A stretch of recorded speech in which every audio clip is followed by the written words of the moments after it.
नमस्कार झांसी किचन को आपण मानक अनेक अनेक स्वागत। आज आम तैयारी करबा सजना छुई आलू बैगण बड़ी बेसन।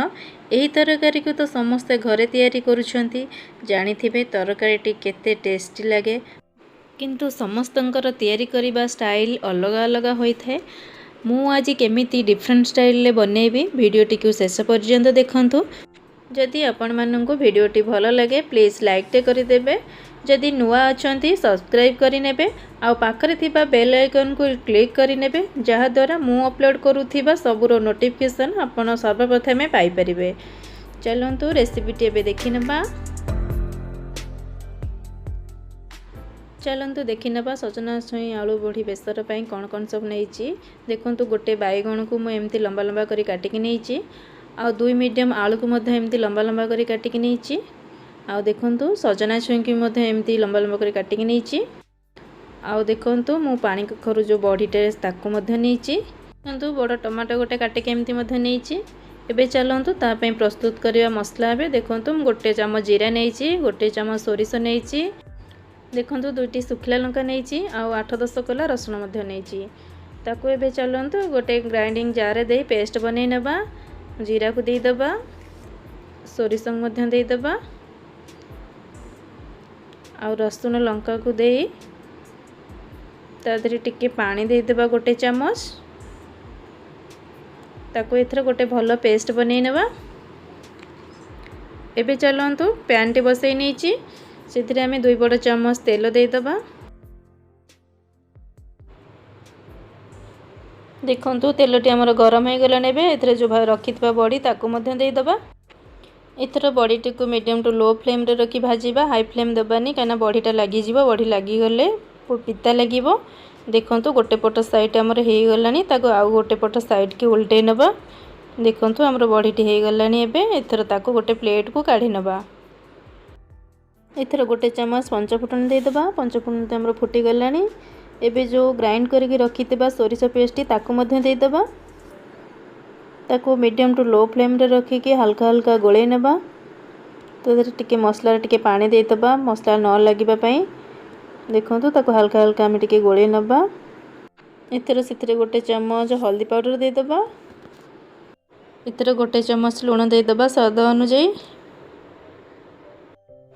एबे ताको भलो से मिक्स करि नबा। सोरिष मसलाटी बेसी कसिबानी, बेसी कसिले पिता लागिबो। मीडियम टू लो फ्लेम रे रखी हल्का हल्का कसी नेबा। एबे सेथिरे टिके पानी दे देबा गोटे चामच। पानी देबा टिके सुखा सुखा हो जाइछि। पानी दे दे ताको टिके भलो से गोळे नबा। ताको गोटे मिनिट फुटिबा को छाडी देबा। एथरो सेथिरे गोटे चामच लंका गुंड दे देबा।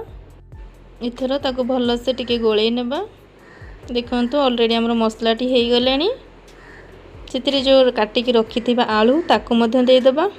आलू को देई ताको भलो से गोळे नबा। देखंतु आलू को 2 ରୁ 3-4 मिनिट पई टिके जाक कसी नबा आलू को।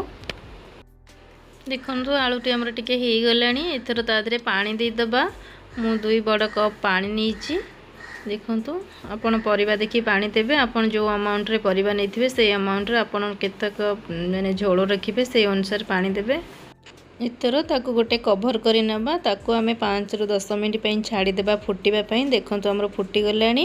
एथरो छुई आ बैगण दे दबा।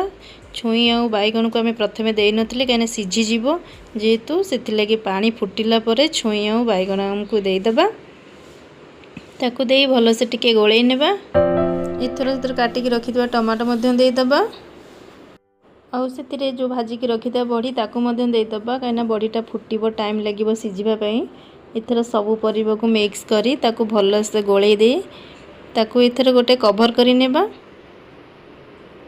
एबे ताको 10 ରୁ 15 मिनिट पई फुटेया को छाडी देबा। देखंतु हमर आधा सिझी गलानी बे। ताको आउथरे टिके देखि नेबा, भलो से गोळेई नेबा। देखंतु हमर बड़ी टिके ते फुली जाईची, बैगण मध्य सिझी जाईची। देखंतु तरकारी हमर हे गलानी ऑलमोस्ट अधा। एबे चलंतु ता पई गोटे छुंको प्रस्तुत करिबा। हम गोटे कड़ाई नैची, सेथिरे 2 चामच तेल दे दबा। मु सोरिष तेल नैची। सोरिष तेल रे तरकारीटा बहुत भलो टेस्ट आसे। देखंतु तेलटी हमर गरम हे गलानी। सेथिरे आमे दे दबा ସେଥିରେ ଏବେ ଗୋଟେ ଚାମଚ ପଞ୍ଚଫୁଟଣ ଦେଇଦେବା। ଦେଖନ୍ତୁ ଆମର ଫୁଟିଗଲାଣି। ତା ଦେହରେ 3ଟି ଶୁଖିଲା ଲଙ୍କା ଦେଇଦେବା। ସେଥିରେ ଏଥର କାଟିକି ରଖିଥିବା ଯେଉଁ ପିଆଜ ତାକୁ ମଧ୍ୟ ଦେଇଦେବା। ଏଥର ତାକୁ ଭଲସେ ମିକ୍ସ କରି ନେବା। ଦେଖନ୍ତୁ ପିଆଜଟା ଆମର ଗୋଲ୍ଡେନ ବ୍ରାଉନ୍ ହେଇଗଲାଣି। ତା ଦେହରେ କିଛି ରସୁଣ ଛେଚିକି ରଖିଥିଲେ ତାକୁ ମଧ୍ୟ ଦେଇଦେବା। ତାକୁ ଦେଇକି ଭଲସେ ଗୋଳେଇ ନେବା।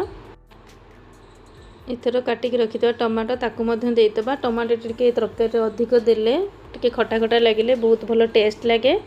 ଏଥର ତାକୁ ଭଲସେ ଗୋଳେଇ ନେବା। ତାକୁ ଆମେ ମିଡ଼ିୟମ୍ ଟୁ ଲୋ ଫ୍ଲେମ୍ରେ ରଖି ଭାଜି ନେବା। ଅଧିକ ହାଇ ଫ୍ଲେମ୍ ରଖିଲେ ପୋଡ଼ିଯିବ। ଦେଖନ୍ତୁ ମସଲାଟି ଆମର ଅଲମୋଷ୍ଟ ହେଇଗଲାଣି। ଏବେ ଯେଉଁ ରଖିଥିଲେ ତାକୁ ମଧ୍ୟ ଆକୁ ଆଡ଼୍ କରି ନେବା। ଦେଖନ୍ତୁ ଛୁଙ୍କ ଦେଇ ସାରିଲା ପରେ ତାକୁ ଏଥର ଆମେ କଭର୍ କରି ନେବା। ତାକୁ ଏବେ 4 ରୁ 5 ମିନିଟ୍ ପାଇଁ ମିଡ଼ିୟମ୍ ଟୁ ଲୋ ଫ୍ଲେମ୍ରେ ରଖି ଫୁଟେଇବା। ଦେଖନ୍ତୁ ତରକାରୀଟି ଆମର ପୁରା ହେଇଗଲାଣି। ଏଥର ଯେଉଁ ଧନିଆ ପତ୍ର ରଖିଥିଲେ କାଟିକି ତାକୁ ମଧ୍ୟ ଦେଇଦେବା। ଧନିଆ ପତ୍ର ଦେଇକି ଆଉ 3 ରୁ 4 ମିନିଟ୍ ପର୍ଯ୍ୟନ୍ତ ତାକୁ ଆଉ ଥରେ ଟିକେ ଫୁଟେଇ ନେବା। ଆପଣମାନେ ମଧ୍ୟ ଏମିତି ଛୁଇଁ ଆଳୁ ବଡ଼ି ବେସର ଘରେ ଥରେ ବନାନ୍ତୁ। କେମିତି ଲାଗିଲା ଆପଣମାନଙ୍କ ଅନୁଭୂତି ମୋ ସହିତ ସେୟାର କରନ୍ତୁ। ତାହେଲେ ଆଜି ପାଇଁ ରହୁଛି। ପୁଣି ଆସିବି ଆଉ ଗୋଟେ ରେସିପି ନେଇକି। ସେ ପର୍ଯ୍ୟନ୍ତ ରହିଲି। ନମସ୍କାର। ଜୟ ଜଗନ୍ନାଥ।